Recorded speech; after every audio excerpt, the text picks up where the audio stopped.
Yes, I was the loudmouth who was walking with Governor Branstad telling everyone how he was going to discount your taxes so you'd have more money to raise your families. Thank you, Mary. Anyone else with a question? Wanda. Are you aware that according to KCCI, can everybody hear me? Yeah. According to the crawl on KCCI's weather channel, the legislature has already approved in the House the photo ID for voter registration. Am I right or wrong? That I don't know. I've been preparing for this evening and I haven't watched the news, but But that needs to go along with if they're legal or illegal too. Speaker Paulson told me that they were going to introduce that legislation tomorrow was their plan.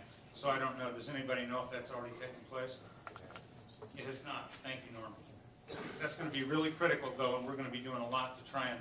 Oh, I'm fine. Thanks. I'll get by now. Yes. I'm Anita Morrill, and I was just wondering the last book you completely read. The last book I completely read was Heaven is for Real.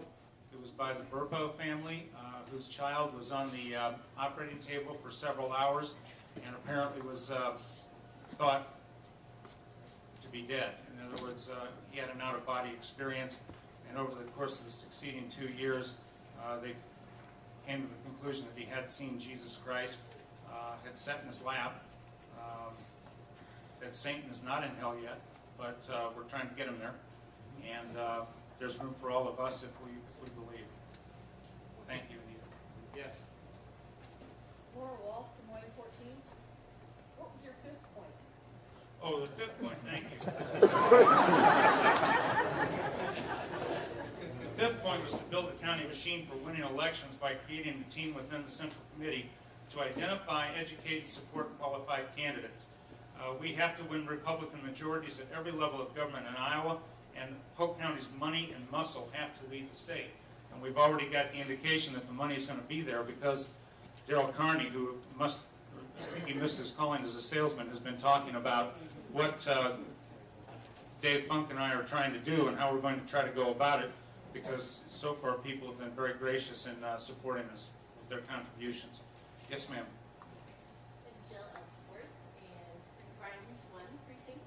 If I want to listen to the other candidate as well, and I'll have the same question for him. If you are not successful at being chairman, would you be willing to serve in one of the other roles that are open on the Central Committee, the leadership roles? Sure. I mean, I signed up to be just any one of the leadership positions when I found out that John, Will, Pat, and Art were going to be stepping down. And it was Daryl Carney and Connie Schmidt who contacted me initially and said, we'd like to see you run for chairman. And then I met with Dave Funk, who was also thinking about running for chair, but he wants to be able to step out within a year in order to pursue another campaign. So we talked about it, and for purposes of continuity, nobody wants to give the media a chance to say that there's disruption in the Republican Party when we're coming up on a very important caucus cycle. And so we decided that I would run for chairman. And I hope everybody knows I've been active in Iowa politics and Polk County politics since George Bush Sr. ran for president. I spent a lot of time with Steve Forbes, and Forbes is our honorary chairman for Iowans for discounted taxes. But everything we're trying to do pushes money back into your hands, because the stronger you are, the stronger America is, and the stronger America is, the safer the world is for all of us. Does that help? Thank you. Yes, sir. Jeremy. Yes, Kevin, I have a question. You're talking about Jeremy Walters, House District 67, Precinct 70, I think it's 92. 79. Excuse me. My question is for you is that if Dave Funk is planning on just only being maybe a co-chair for a year, and Steve Dace is running for chair, would you be opposed for Steve Dace being your co-chair? I don't know. That's something that you'd have to look at the bylaws to see about. I just wanted to be up front with everybody because Dave Funk is definitely interested in running again for Congress or especially supervisor. So, full disclosure.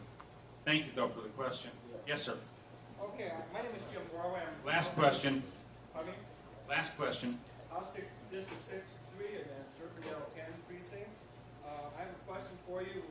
Is it your intention to support candidates that have a pro-life agenda? And those same candidates, would you support them in their stance on the marriage amendment? And finally, would you require those candidates to follow our Republican platform? Well, I can't speak to the platform because I haven't read it and it's so broad, but I'm a pro-lifer. My goal is to see people who are interested in life succeed in their election campaigns, but I can't say that the platform is going to apply because I haven't read it. I don't want to waste people's time, and so being pro-life and also being a fiscal conservative, I approach it from two directions. Number one, life is very important to me. This is my wife, BJ, by the way. If you'd stand up, honey. We have two beautiful boys. They would have been here tonight, but they're tied up with Batman and the League of Superheroes in a meeting at our house. We're due in June. We're going to have our third son. But to finish my answer